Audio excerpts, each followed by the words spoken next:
Hi Leo, anong swerteng negosyo o career ang para sa iyo ngayong 2025? Nasaan ang swerte mo?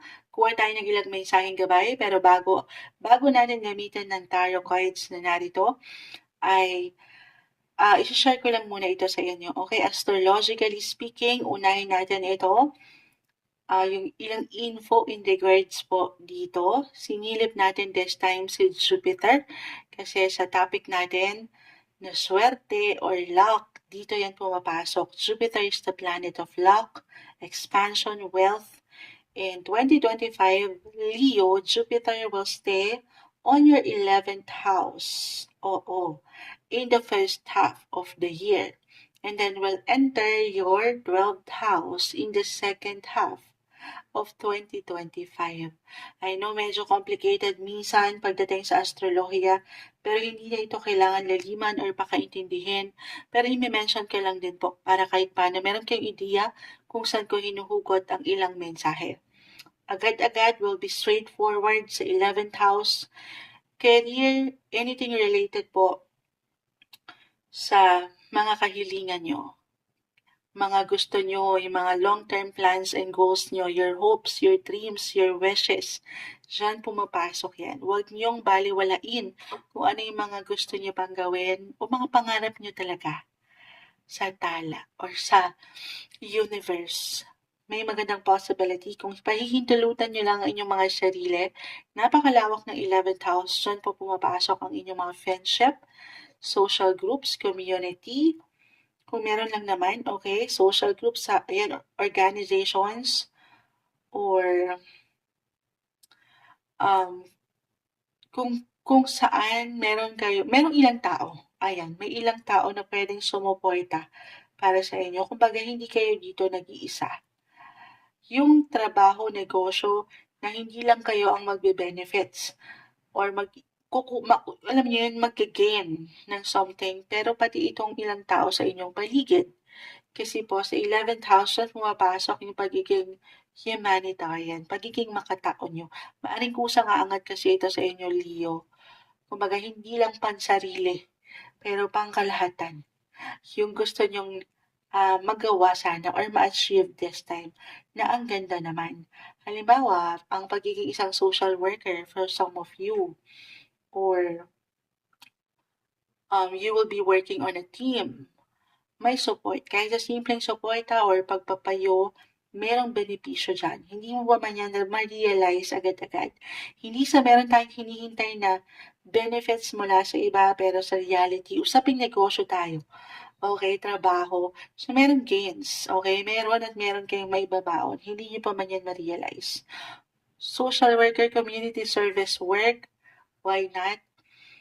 Sa negosyo guys, sa akin yung ulitin kung ano yung mga kahilingan nyo.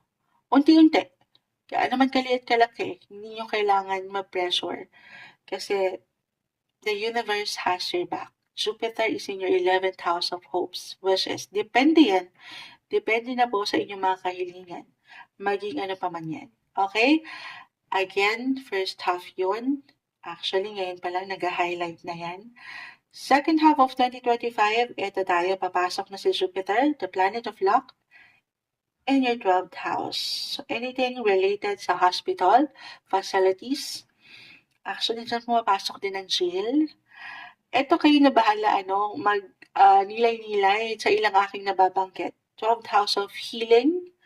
So, sabi ko nga, hospital worker, pwede rin naman, or meron kayong gustong negosyo, spa ba ito, wellness, overall wellness, or pagdating sa inyong well-being, physically, mentally, emotionally, maaaring maging magandang possibility po sa part na yan, may luck sa part na yan.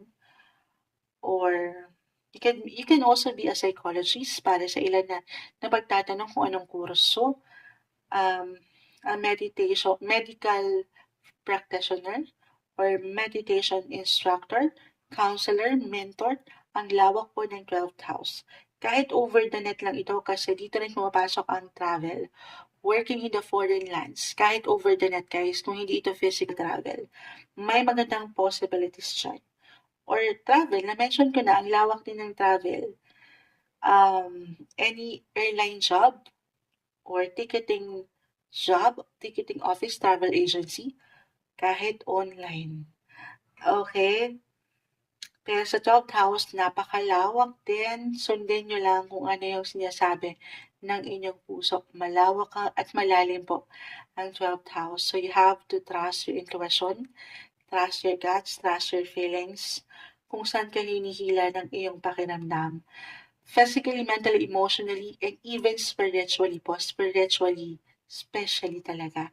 So, follow mo yung saan ka hinihila ng iyong puso, yung purpose mo, okay, yung passion sa buhay.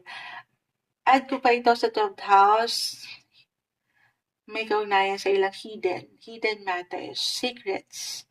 So, kayo'y maaring mga private investigator, why not? Or, andito kayo sa, para bang, secrets industry, why not? But ma-add ko lang yun. But anyway, malawak, malalim, at may pagka-hidden. Okay? Kuha tayo ng advice mula dito sa aking ilang naiwan. Leo, ano kailangan nyo marinig? Message? Guidance po para sa mga taong ito. Leo, advice. Ayun na, ang dami. Uy! Kunin ko lang itong ilang umangat. The Two of Wands. And ayun, about career. 10 of Cups and the Hangman. Okay. Maging decisive kayo. Huwag kayong maguluhan sa ilang sitwasyon o nararamdaman. Meron kasiyahan or anything, sabi ko, na-mention ko ba? Pwede rin naman po. Bukod sa travel, andito ang suporta ng pamilya. Huwag mainip, huwag pang ibabawan ng pangamba at paniwalaan yung nag-vision mo. Hold your vision, Leo. Kasi umaangat ngayon yung hopes nyo, yung wishes nyo na gusto nyo pang marating sa hinaharap. Why not? 6 months, a year from now, hindi yan imposible sa inyo. Hindi lang kasi dito umaangat yung pansarili nyong kagustuhan na lumago. Pero dito, kaakibat hindi lang ang pamilya, pero even dito sa ilang estranghero. Wow, ang lalim ng stranger. Ayan, hindi kayo nagiging makasarili. Kaya hindi imposible na umangat pa kayo lalo. Ito yung umaangat para sa inyo, buhay, negosyo, trabaho, yung swerte ngayong 2025. Leo.